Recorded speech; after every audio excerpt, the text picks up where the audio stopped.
Santiago es la epístola que empezamos a leer y a estudiar, a reflexionar en ella. Es una carta es creído, es muy probable de que era medio hermano de nuestro Señor Jesucristo. Y decimos medio hermano porque recuerden que Jesucristo era hijo, en cierto sentido biológico, de María, pero no de José. Y Jesucristo tuvo medios hermanos, o sea, José y María. Aparte de Jesucristo, Jesucristo fue el primer hijo, pero después de que nació Jesucristo, José y María tuvieron muchos hijos, hermanos, hermanas, y ahí se menciona en la Escritura. Y uno de ellos se llamó Santiago, y él fue el que escribió la carta que tenemos aquí en la Biblia. Santiago capítulo 1, y quiero darle lectura del versículo 9 al versículo 11. Lo tengo en la pantalla, Rogelio, please. El slide número 19, Rogelio, please.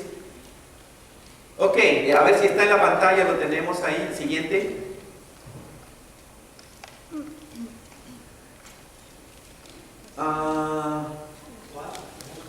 No, el siguiente. Ok, no, para atrás. Quédate en el slide número 19, Rogelio. Ok, déjeme leerlo. Es Santiago capítulo 1. Voy a darle lectura del versículo 9 al versículo 11. Simplemente son 3 versículos. Y dice la palabra del Señor: el hermano que es de humilde condición, gloríese en su exaltación, pero el que es rico en su humillación, porque él pasará como la flor de la hierba. Porque cuando sale el sol con calor abrasador, la hierba se seca, la flor se cae y perece su hermosa apariencia. Así también se marchitará el rico en todas sus empresas. El versículo 9, perdón, es el que está en la pantalla, ¿cierto, Rogelio? El hermano que es de humilde condición, gloríese en su exaltación. Ahora, el apóstol Santiago es una carta que trata problemas específicos y prácticos, es decir, esta es la realidad. Y lo que sucedía y siempre ha sucedido es que siempre el ser humano está expuesto a las mentiras de Satanás. Todo ser humano, sea cristiano o sea ateo. La realidad es que Satanás es un ser personal real. Y Satanás siempre está atacando a la humanidad. ¿Con qué propósito? Para matar, robar y destruir, como dijo Jesucristo. El diablo tiene un objetivo en mente para los no cristianos y para los cristianos: matar, robar y destruir su vida, hacer su vida miserable, llegarlos a convencer en su mente a la gente de que no sirve para nada o de que es mejor morir que vivir. Y ustedes saben que en la vida real mucha gente ha escogido esa mentira de Satanás por pasar por situaciones difíciles. Y la primera parte del apóstol Santiago dice: hermanos, tengan por sumo gozo cuando estén atravesando diversos tipos de tribulaciones, diversos tipos de pruebas. Y le dice, pero sabiendo que la prueba de la fe produce paciencia.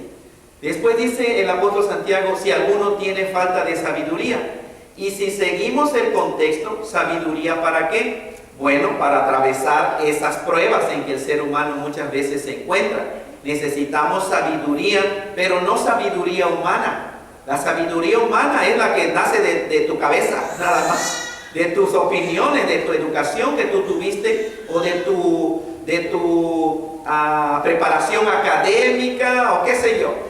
Esa es sabiduría humana, y esa sabiduría muchas veces mete al ser humano en más problemas. Siendo pastor he tenido esta experiencia de platicar con mucha gente individual, hombres, mujeres y matrimonios. Y es interesante cómo el ser humano insiste en solucionar sus problemas a su manera. Y caen en un círculo. El matrimonio se está destruyendo, pero el hombre está actuando como él solo piensa que debería de actuar.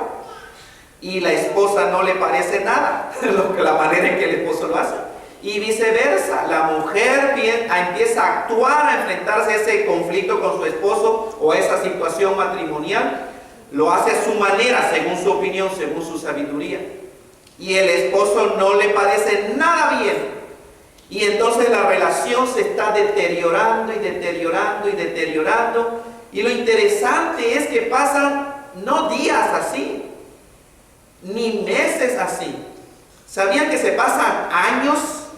Literalmente años y años y años, el esposo y la esposa enfrentándose a esos conflictos de la misma manera.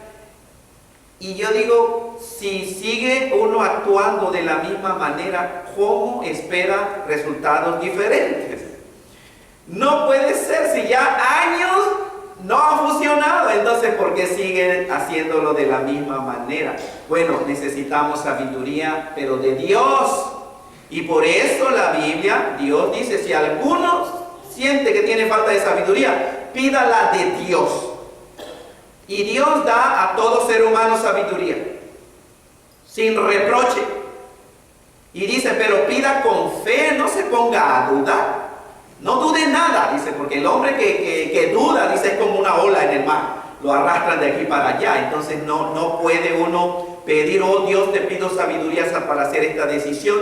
Si ya lo hiciste así, entonces ya acéptalo y haz la decisión. No te pongas a dudar. Y si no, pues, ¿qué le acabas de pedir a Dios? Sabiduría. Entonces, ¿ya la aceptaste? Sí, entonces haz la decisión.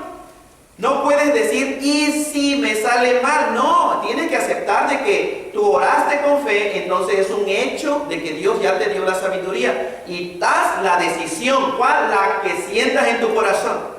Y no evaluar el resultado pensando si se sale humanamente mal. No vayas a decir, me equivoqué. No te equivocaste. Si le pediste a Dios sabiduría y en fe en que Dios te dio la sabiduría, hiciste esa decisión, esa es la decisión que Dios quiso que tú tomaras. El punto es de que uno confíe en Dios. Ahora, había situaciones difíciles respecto a la clase social, a la pobreza de la humanidad. ¿Saben que eso ha existido por todas las generaciones? Siempre ha habido pobres y los pobres siempre han sido explotados por gente que siente que tiene poder sobre ellos. En muchas ocasiones cuando la gente tiene dinero, siente que eso le da la autoridad o el poder para pisotear a la gente que no tiene dinero, sobre todo aquellos que sufren. Gente de dinero, esto ha existido por muchas generaciones. ¿Por qué? Porque el ser humano tiene pecado, es pecador, tiene arrogancia, tiene orgullo y usa su poder, entre comillas poder, para hacer mal o para beneficiarse a sí mismo. Y esta triste realidad ha venido sucediendo por todas las generaciones. Y a principios del cristianismo, hace más o menos 2000 años, han pasado cuando inició el cristianismo, esto era una realidad también. Los ricos maltrataban y se aprovechaban de los pobres. Los pobres sufrían y sentían que no tenían el poder para sobreponerse a esta situación. El ser humano que nace en una familia de escasos recursos llega a tener un concepto totalmente equivocado de sí mismo. ¿Sabían que los pobres llegan a pensar que ellos nunca podrán prosperar o progresar en la vida debido a su situación de pobreza? ¿Sabían que hay gente pobre que llega a tener un concepto totalmente bajo de sí mismo? Una autoestima totalmente pobre, muy baja de sí mismo. Siente que es una vergüenza ser pobres, que los demás nunca los van a apreciar o siquiera los van a considerar para darles un trabajo o para darles una oportunidad. Así crece la mentalidad de una persona que es pobre. Y quiero compartirles esa experiencia, pues yo la viví. Nosotros éramos pobres en realidad. Ahora, quiero ser justo, había gente mucho más pobre que nosotros. O sea, siempre hay gente mucho más pobre. Nosotros no teníamos prácticamente nada. Nada. Entonces, eso formó una mentalidad de mí acerca de mí mismo. O sea, ¿quién se va a fijar en mí? Cuando empezaba a crecer, adolescente, ¿saben? Ni siquiera me atrevía a pedirle cosas a mi familia, a mi papá y a mi mamá. ¿Por qué? Porque crecí siendo pobre y mi mentalidad era de un pobre. Entonces ni siquiera quería pedirle cosas a mi papá o a mi mamá. Recuerdo que a mí me encanta la arquitectura, el dibujo técnico, y yo deseaba ser arquitecto. Pero en mi ciudad no había esa carrera, entonces tenía que irme fuera de la ciudad, a otra ciudad. Decirle a mi mamá, si me apoyaba financieramente, ¿cómo me voy a atrever a pedirle eso a mi mamá? Sabiendo que estábamos luchando continuamente. Entonces la mentalidad de una persona que crece en pobreza realmente tiene un concepto equivocado de él. Apoyar, obviamente viene de Satanás usando a otros seres humanos aquí en la tierra. Éramos pobres y yo recuerdo las humillaciones que mi mamá tenía que pasar para que le dieran un contrato en Petróleos Mexicanos. Humillaciones, crean, y mi mamá lo platicaba. O sea, daba una indignación, un coraje. El sexual harassment, ustedes saben, es el acoso sexual en el trabajo. Olvídense. Pero dependía de eso. ¿Entienden? Y muchas mujeres también. Entonces, en cierto sentido, el ser pobre viene uno con una carga, con un concepto muy miserable de uno. No se atreve a hacer muchas cosas en la vida porque tiene un concepto negativo. Siente uno que eso le tocó en la vida y que realmente no hay manera de superarlo. Llega a convencerse uno por el engaño, la mentira del enemigo. Una de las cosas también, cuando uno era adolescente, hablarle a una muchacha, ¿saben que era vergonzoso? O sea, ¿qué se va a fijar en mí? Y aquí está mi esposa, pero gracias, Señor, porque me tenía apartada la mejor. Pero en realidad eso sucede en la mente de una persona que es pobre. Déjeme decirle, Dios siempre ha tenido en mente a la gente de escasos recursos. Siempre ha tenido en mente, en su corazón, a la gente pobre. Dios sabe, conoce la realidad de los pobres de este mundo. Miren lo que dice Éxodo 23:10. Éxodo 23:10 ahí en la pantalla. El siguiente, Rogelio, nada más hace un clic, o sea, atoró. ¿Se atoró? Ok. Éxodo 23:10. Ok, ahí está, Rogelio. Dice, quiero decirles esto, miren, esto en el tiempo del Éxodo, cuando el pueblo de Israel iba siendo liberado por el liderazgo de Moisés, sucedió más o menos 1940 años antes de que naciera Jesucristo. 1940 años cuando Dios le dio la ley a Moisés. Y en esa ley Dios le dijo, 6 años sembrarás tu tierra y recogerás su cosecha. ¿Y qué más dice Dios? Pero el 7º año la dejarás libre, la tierra, no iban a sembrar los judíos, para que coman, ¿quiénes? Los pobres de tu pueblo. Y de lo que quedare comerán las bestias del campo. Así harás con tu viña y con tu olivar. Vean si no Dios ha tenido siempre compasión y cuidado de los pobres. Y ese es el pueblo que Dios quería que fuera su pueblo. Este es un pueblo que teme a Dios. Un pueblo que se preocupa por los que tienen menos. Por los pobres, por las viudas, por los huérfanos. 6 años trabajan en la tierra, pero 1 año entero no la van a trabajar, para que lo que crezca, lo que nazca de esa tierra, sea para los pobres. Ahora, quiero que entiendan esto, que entendamos, de que ese es el Dios en que nosotros creemos.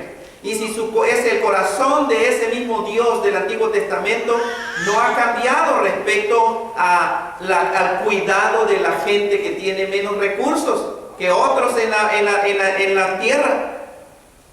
Salmo 9:18, otro pasaje dice, porque no para siempre será olvidado el menesteroso, ni la esperanza de quienes, de los pobres, perecerá perpetuamente. Dios estaba preparando algo. Dios se preocupa físicamente de los pobres, pero en el plan de Dios, Dios iba a exaltar a los pobres. Dios iba a proveer una manera de exaltar a la gente pobre, a los que no tienen tantos recursos como muchos de nosotros tenemos el día de hoy. El mensaje del Evangelio es en verdad una buena noticia para los pobres. Y hace más o menos 2000 años, cuando Jesucristo estuvo aquí, Juan lo habían agarrado preso y Jesucristo andaba allá afuera ministrando. Juan mandó a sus discípulos a que le preguntaran algo a Jesucristo. Le dijo: vayan y pregúntenle si Él es el que estábamos esperando o si tenemos que esperar a alguien más. Miren en Mateo capítulo 11, versículo 4 y 5. El siguiente, Rogelio, se atora. Ok, no sé. Puedes cerrar todo lo que tengas, Rogelio. Cierra todo lo que tengas abierto y nada más deja eso, please. Ok, pero dice así, hermano. Dice, Jesucristo contestó. Escuchen, dice: vayan y hagan saber a Juan las cosas que oyen y ven. Esta fue la respuesta de Jesucristo cuando Juan preguntó si Él era el que iba a venir, el Mesías, o esperaban a otro. Dice: los ciegos ven, los cojos andan, los leprosos son limpiados, los sordos oyen, los muertos son resucitados, y a los pobres es anunciado el Evangelio. Mateo capítulo 11, 4 y 5. Escuchen, obviamente, si Juan entendió, ¿quién más necesitaban esperar con estas señales que Cristo estaba haciendo? Pero algo interesante, la parte del Evangelio dice: y a los pobres es anunciado el Evangelio. A los pobres. Vayan, díganle a Juan que a los pobres se les anuncia el Evangelio. Ahora, ¿por qué por qué Cristo hace esta declaración respecto a un grupo específico de gente? Porque obviamente el Evangelio se predica a la humanidad, pero dice: a los pobres les es predicado el Evangelio, porque Dios es un Dios de amor, de compasión y de justicia, y Dios siempre tiene cuidado de los pobres. Cristo habló de un tipo de pobreza también. Aparte de pobreza física, existe la pobreza de espíritu, que va acompañado, hermano. La gente que tiene pobreza física hasta lo sumo, saben que tiene poco espíritu o ánimo de seguir adelante, lo que hablaba. Y por eso Cristo dice: bienaventurados los pobres en espíritu, aquellos que tienen un concepto equivocado, bajo de sí mismos, aquellos que no tienen casi deseo de seguir adelante, aquellos que se atormentan pensando: y mañana, ¿qué va a suceder? ¿Qué va a ser de nosotros? Pensemos simplemente en la gente en África y otros países donde la pobreza es desesperante a tal punto que la gente muere de hambre cada día. Vean estas imágenes que están en la pantalla. Quiero que vean, hermanos, detenidamente, vean los rostros. Vean esos niños donde viven. Ahora yo quiero que piensen en esto. ¿Qué se imaginan ustedes que piensan esos niños de sí mismos? ¿Qué se imaginan? ¿Qué piensan esos niños de la vida, del mundo? ¿Entienden? O sea, miren esas miradas, esos adultos mendigando realmente un poquito para llevar a casa. Y esos niñitos, hermanos, ¿ustedes creen que sienten esperanza para seguir adelante? ¿Cómo es su mundo? ¿Ustedes creen que piensan en escuela, en educación? ¿Ustedes creen que piensan en prosperidad, en abundancia, en tener un carro o una casa? ¿Saben lo que esos niños simplemente piensan? ¿Qué voy a comer? ¿Qué voy a comer? Eso es la vida. Y esas son imágenes reales del mundo de hoy, el día de hoy.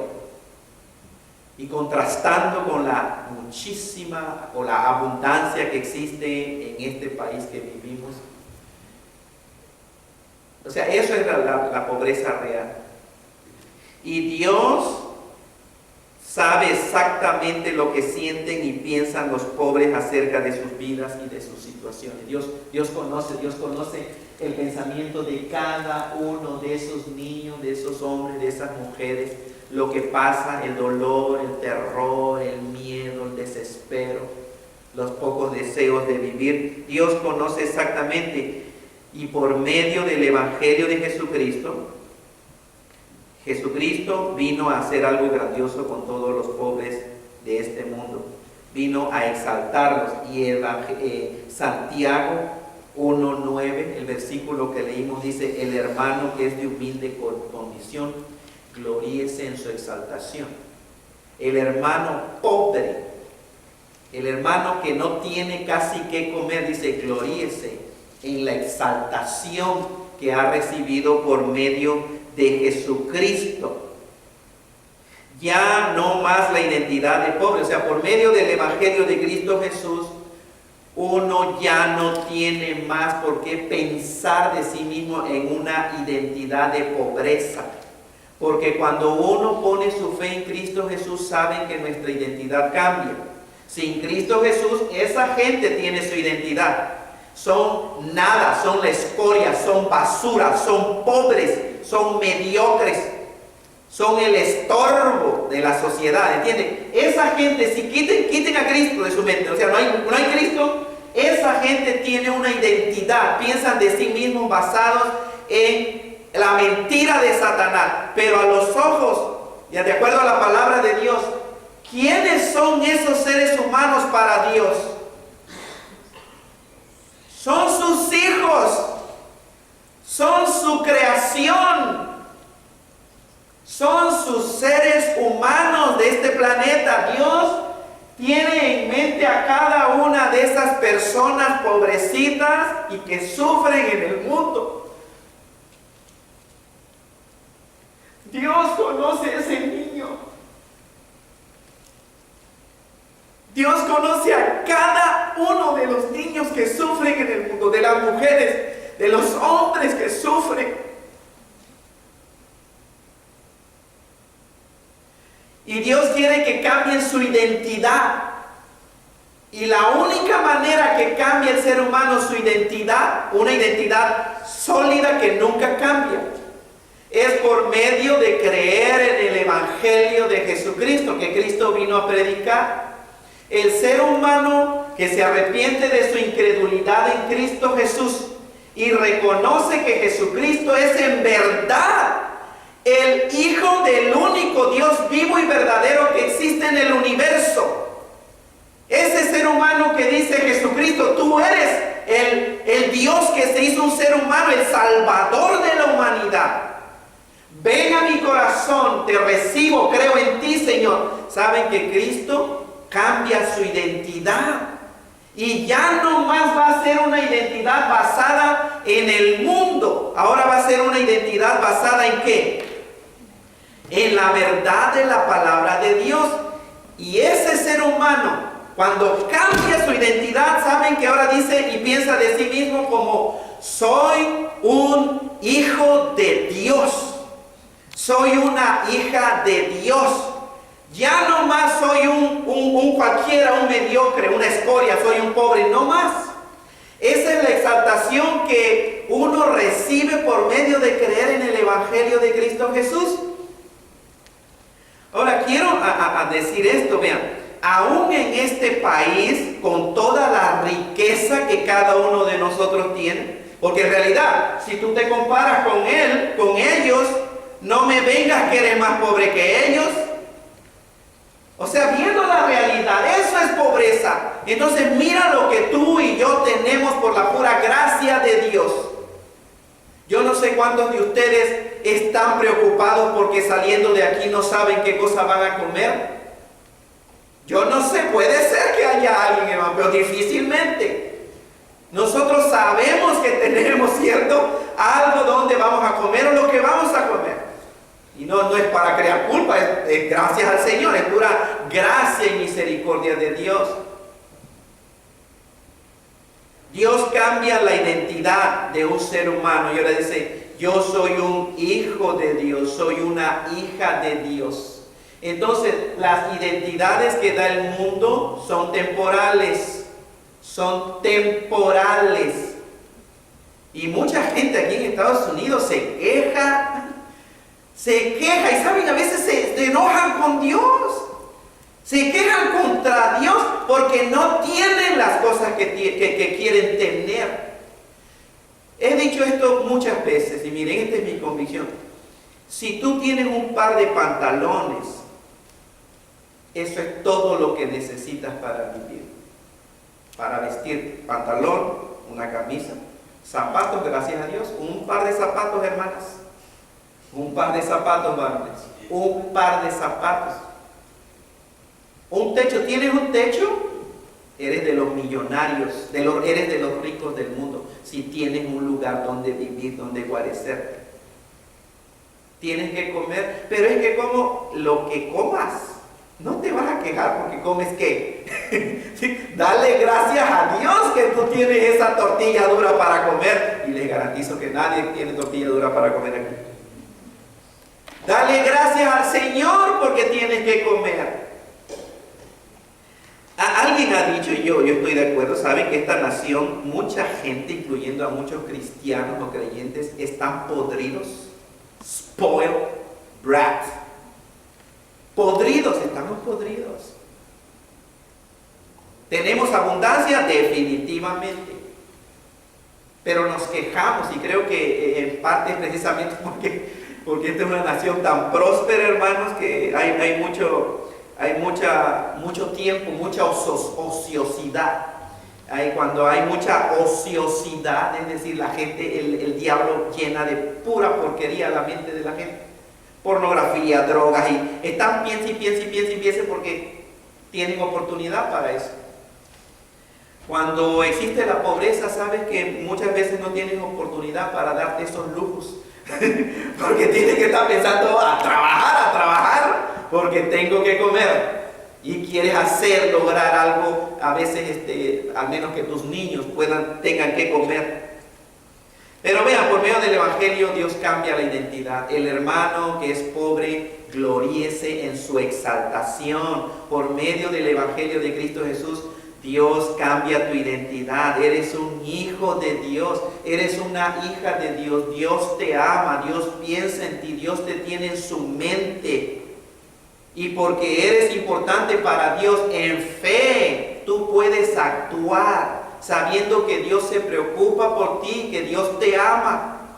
Ahora, no quiero que caigamos en este error, pensar que si tú crees en Dios y confías en Dios, todas las cosas te van a salir humanamente hablando bien y vas a tener un montonal de dinero y prosperidad y no te vas a enfermar y no te vas a quedar sin trabajo. Ese es un evangelio que no viene en la Biblia. Estamos en este mundo y podemos pasar esas situaciones difíciles. Por eso Santiago escribió a los expatriados, a los judíos que andaban afuera dispersos por el mundo. ¿Por qué? Porque eran cristianos, sí, y tenían situaciones difíciles, problemas, pruebas, pero los anima a seguir. Aquellos que son pobres, gloríense en su exaltación, piensen de sí mismos como Dios los ve. Es decir, dejen de estar pensando de ustedes mismos como la sociedad los tilda o los etiqueta, porque la sociedad es buena, ¿cierto? La gente, los amigos de la escuela pueden etiquetar a un ser humano. Pero cuando nosotros venimos a Cristo Jesús, nuestra identidad cambia y deja ya de verte y de victimizarte a ti mismo pensando que eres un pobre y que nunca llegarás a ser nadie en esta vida. Yo he visto gente aquí con ese concepto. Deja de estar victimizándote. Levántate. Mira lo que Dios quiere y puede hacer por medio de ti. Deja de estarte quejando, deja de estar whining, lloriqueando. Si eres un hijo de Dios, levántate. Hay esperanza por medio de Cristo Jesús. Lo que necesita una cierta realidad es crecer en la gracia y el conocimiento de nuestro Señor Cristo Jesús. Marcos 10:21. No sé si está ahí Rogelio, se me hace que no está ese pasaje. Okay, pero yo lo voy a leer, hermanos, aquí en la Biblia, Marcos capítulo 10, si ustedes quieren buscarlo también en las Biblias que tienen ahí. Marcos capítulo 10. Ok, ¿saben qué? Mejor quiero seguir adelante, voy a dejar esto para después. ¿Puedes pasar en la transparencia que sigue, Rogelio, por favor?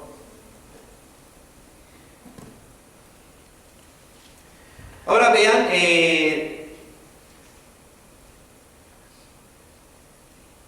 el siguiente versículo de Santiago capítulo 1, versículo 10 y versículo 11, entonces el apóstol Santiago hace una referencia a los ricos. Primero le dice a los pobres que se gloríen en su exaltación, pero vean en el Santiago capítulo 1, versículo 10, entonces ahora pasa a los ricos.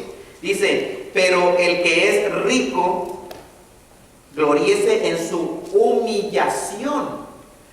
Y dice por qué. Vean la humillación del rico. Dice, porque él pasará como la flor de la hierba.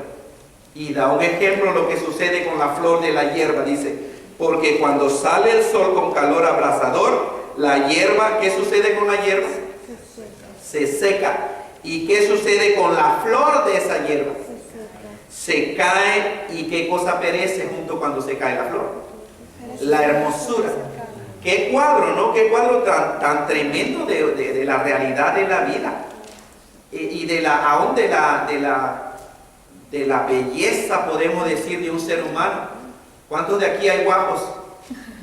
¿Cuántas mujeres bonitas hay aquí? Bueno, tú te vienes en el espejo y tú eres guapo, tú eres guapa. Pero lo interesante es que vean la vida. Ustedes se han dado cuenta, sobre todo los que son más o menos de mi edad, qué belleza de un joven, ¿cierto? De un joven. Qué fortaleza, qué agilidad, qué guapo joven. Cuando llega una edad, ¿cierto? Una señorita, qué guapa muchacha. Qué flexibilidad podemos decir. Y va creciendo, ¿cierto? Es como una flor, una rosa, hermano. Se va abriendo y llega un punto en que ya después empieza a hacer para abajo. Bueno, pero, y ese es un símbolo, una picture, podemos decir, un cuadro de lo que es la vida del ser humano. Llega un punto en su esplendor, en su belleza máxima, pero ya sabemos que empieza la flor a marchitarse y eventualmente esa flor se cae. Bueno, pero la hierba que existía en tiempos de Cristo Jesús, saben que era una hierba que daba una flor, pero lo que estaba leyendo, hermano, es que era una hierba que casi tomaba un día o 2 días. Simplemente crecía y salía la flor en 1 o 2 días, pero el sol inmediatamente la quemaba. Se marchitaba y se caía la flor. Y el cuadro que dice aquí el apóstol Santiago dice, se cae, la flor se cae y perece su hermosa apariencia. Y dice, así también se marchitará el rico en todas sus empresas. Entonces hay una perspectiva en que nosotros necesitamos tener acerca de las riquezas, hermanos y hermanas. Dios no condena en ningún momento las riquezas. ¿Okay? Para empezar, Dios no condena las riquezas, pero las riquezas pueden ser usadas por Satanás para uno de sus hijos. Para la gente sin Cristo, olvídense. Y ahí quiero ver unos contrastes. Vean, lo tomé de una Biblia, hermanos, que estoy leyendo y me gustó mucho, quiero compartirlos. La perspectiva del mundo, vean, el mundo dice o piensa que el dinero trae libertad. ¿Han oído ustedes esa palabra? Libertad financiera. Y hay tantas compañías el día de hoy, hermanos, que les prometen eso, les garantizan eso. Y para meterlos a su negocio, libertad financiera, y tú haz esto, y va a llegar a un punto de que libre financieramente vas a vivir. Ahora, miren, la palabra de Dios enseña otra cosa, hermanos. El deseo por el dinero puede traer esclavitud. Escuchen, el deseo por el dinero puede traer esclavitud y guiar a la destrucción. Solo Cristo trae verdadera libertad. La verdadera libertad no existe en este mundo. Esa es una utopía. Es una mentira. Pregúntenle a la gente multimillonaria si son libres financieramente. Puede ser, pero ¿eso es todo en la vida? Miren cuánta gente con millones de dólares se quita la vida. Y miren cómo terminan. Miren cómo terminan multimillonarios. Para mí pasa a mi mente algunos de los boxeadores que hemos conocido tal vez en nuestros tiempos. Una pelea, 15 millones de dólares. Otra pelea, otros 5 millones, otros 10 millones. ¿Saben que hay gente que tuvieron millones y que el día de hoy viven del welfare? Viven del gobierno y no tienen ni un centavo. El deseo por el dinero puede traer esclavitud y guiar a la destrucción. Miren lo que dice la palabra de Dios, Mateo 6, 33. Ok, estoy mal aquí, ¿cierto? ¿Cuál es el que sigue Rogelio? Timoteo.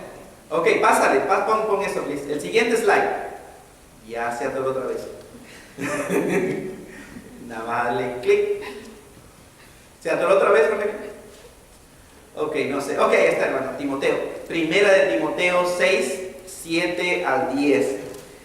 Vean lo que la palabra de Dios dice. 1 Timoteo 6, 7 al 10. Dice el Señor a los ricos de este siglo. Ahora es Pablo dándole consejos a este joven que dejó encargado en una iglesia. Timoteo era una persona relativamente joven y le escribió dándole consejo y dice a los ricos de este siglo. Obviamente había gente rica que tenía mucho dinero. Manda que no sean altivos ni pongan la esperanza en las riquezas, las cuales son ¿cómo? ¿Están leyendo en la pantalla? ¿Eso es lo que estoy leyendo? Oh, con razón, hermano, usted está perdido. ¿Nos perdió? Ok, no sé qué está mal, mata. Ok, pero eso también viene aquí.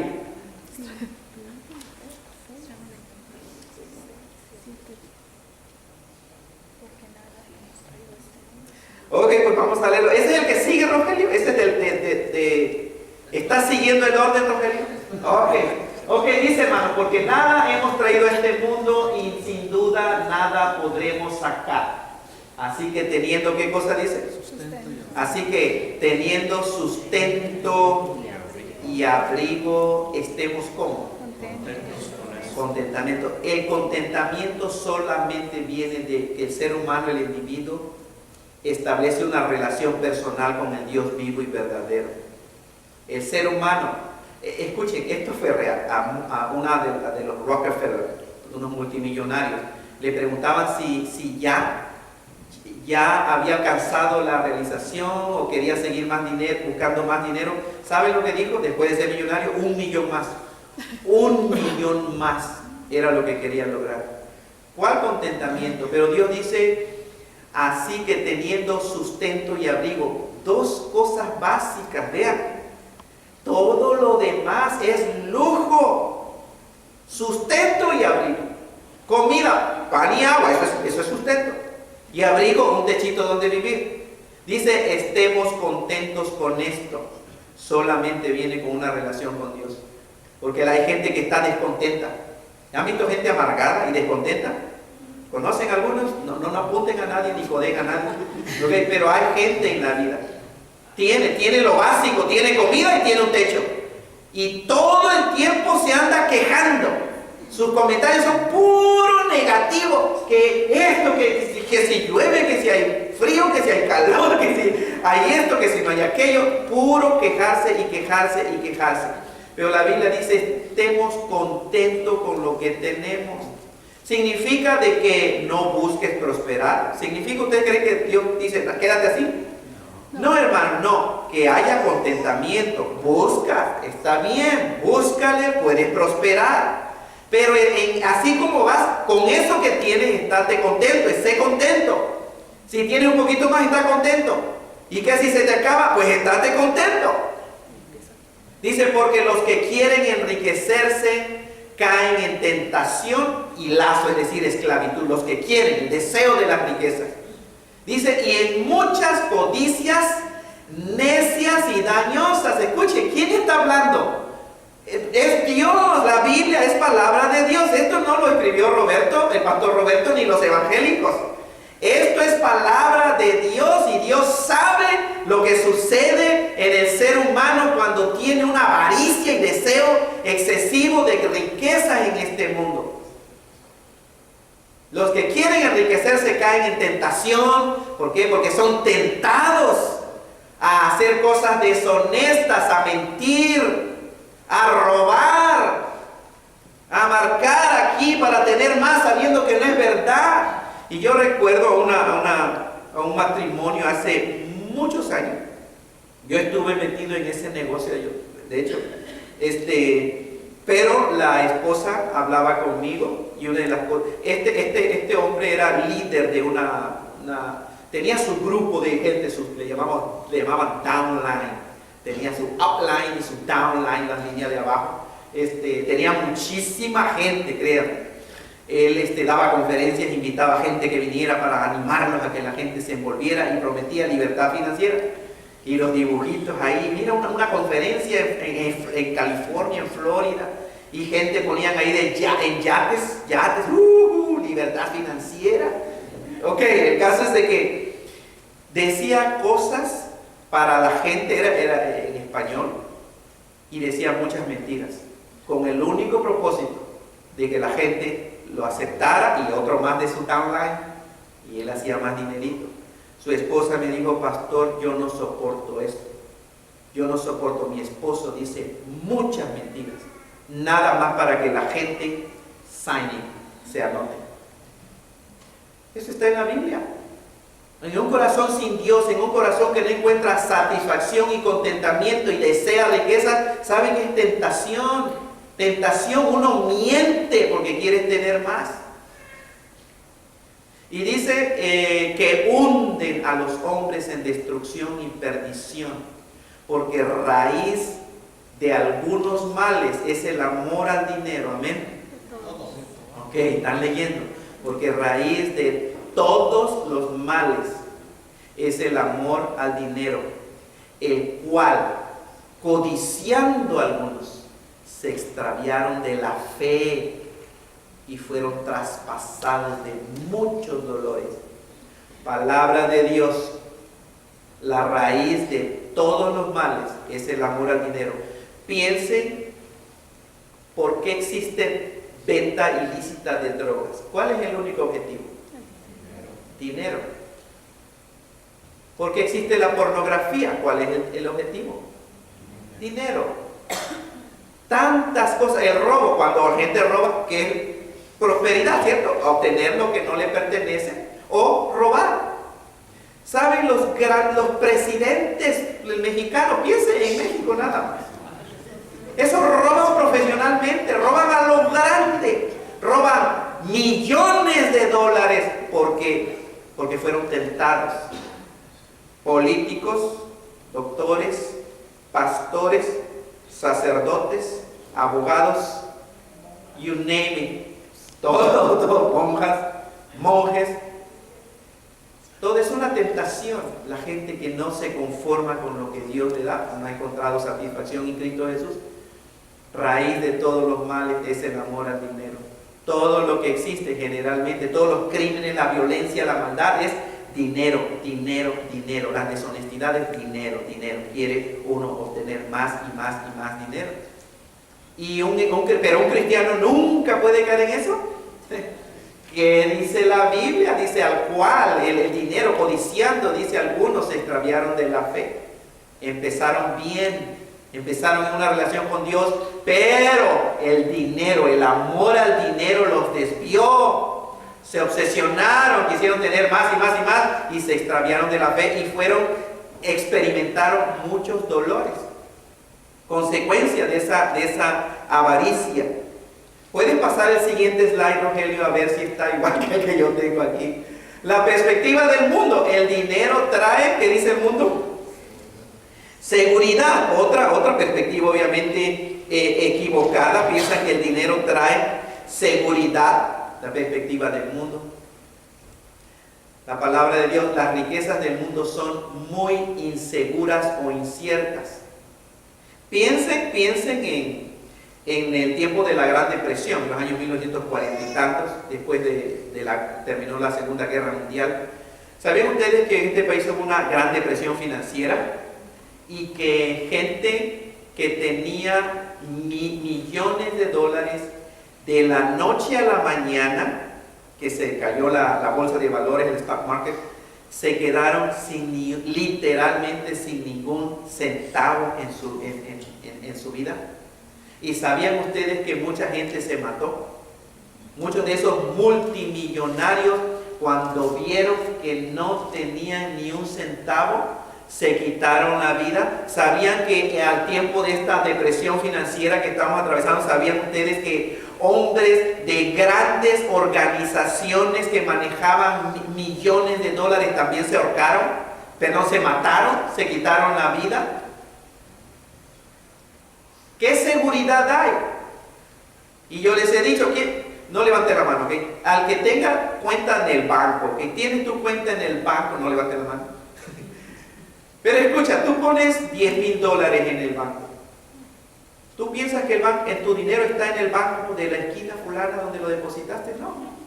Ese dinero va a la Reserva Federal.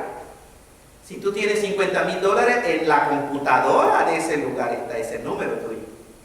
Dinero está en la Reserva Federal. En los años de la Gran Depresión, ¿sabían ustedes que la gente iba a los bancos a sacar su dinero? ¿Y qué le decían? No hay dinero, señor. No tenemos su dinero aquí.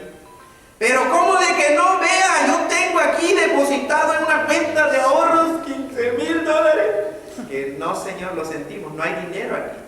Eso es real. Eso sucedió y eso está en la posibilidad de que suceda en este país. Una vez más, ya sucedió. Es más, los bancos de ese tiempo simplemente cerraron. Closed. Y tú ibas y, ¿qué pasó? ¿Y mi dinero? ¿Cuál dinero? La Reserva Federal lo tiene y usted no tiene aquí nada. Seguridad en la riqueza. El dinero trae seguridad. Olvídense, eso es una caricatura, eso es una utopía, eso no es real.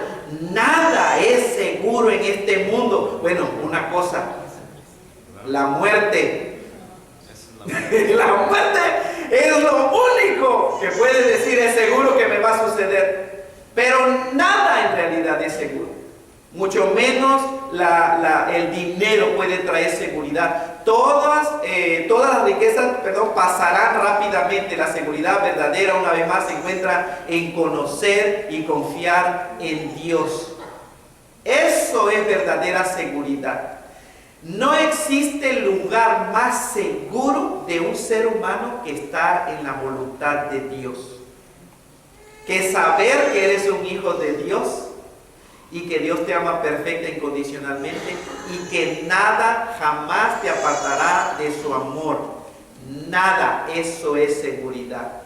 Eso es seguridad verdadera, seguridad mucho más que material, es seguridad espiritual. ¿Puedes poner el siguiente, Rogelio, a ver si no se atora otra vez? Ok, Jeremías, así dijo Jehová, no se alabe el sabio en su sabiduría, ni en su valentía se alabe el valiente, ni el rico se alabe en sus riquezas, mas alábese en esto el que se hubiere de alabar, en entenderme y conocerme. Vean, hay seguridad, en eso puedes estar contento. Dice que yo soy Jehová, que hago misericordia, juicio y justicia en la tierra, porque estas cosas quiero, dice Jehová. Conocer a Dios es el ultimate goal, el goal o la meta final máxima que todo ser humano tiene en esta tierra. Qué pena y qué tristeza cuando todavía existen millones de gente que por la dureza de su corazón por la arrogancia de su tradición religiosa, créanme, no viene a la verdad, no quiere, simplemente dice no, aunque le pongas en sus manos, en sus narices, lo que la Biblia, lo que es la palabra de Dios está diciendo. Gente dice no quiero, yo ya decidí lo que tengo que creer. Y obviamente recibe las consecuencias de lo que escoge, porque el creer es una decisión. Recuerden, el creer es una decisión. Tú escoges creer o escoges rechazar lo que la palabra de Dios dice. ¿Quiere el Señor realmente? Vamos a seguir hablando más la otra semana acerca de las perspectivas de las riquezas, de cómo ve Dios, cómo ve el mundo las riquezas y cómo Dios espera que nosotros, sus hijos, nos enfrentemos a esa realidad. Cuando estamos confiados en el Señor, realmente no vas a caer en el error de que el dinero sea raíz de tus propios males, porque no vas a tener ninguna avaricia. Vas a estar contento con lo que tienes. Pónganse de pie y vamos a orar para hacer despedida.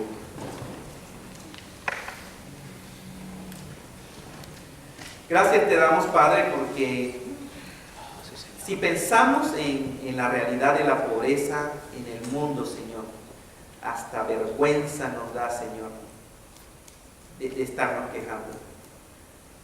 Señor, tal vez no tenemos, tal vez tú sabes que quisiéramos tener otras cosas, Padre, para vivir mejor, para comodidad, Señor, para pensar en el futuro, educación de nuestros hijos. Señor, pero últimamente nuestra vida, nuestro sustento viene de ti. Y tú dices, Señor, busquen primeramente el reino de Dios y su justicia, y todas esas cosas, la comida, lo que uno toma, la ropa, Señor, todo tú lo vas a añadir. Señor, que tu Espíritu Santo hable a nuestro corazón y que, Señor, cambiemos nuestra perspectiva a las riquezas de este mundo, Señor. Que pensemos en dar, que pensemos, Señor, en usar esos recursos que tú nos das, Señor, para compartir donde hay necesidad con el pobre, Señor, el necesitado. Que no lo hagamos por obligación, Señor, porque en realidad eso no trae bendición, sino es darlo de corazón. Es entender que gracias a ti tenemos lo que tenemos y todo en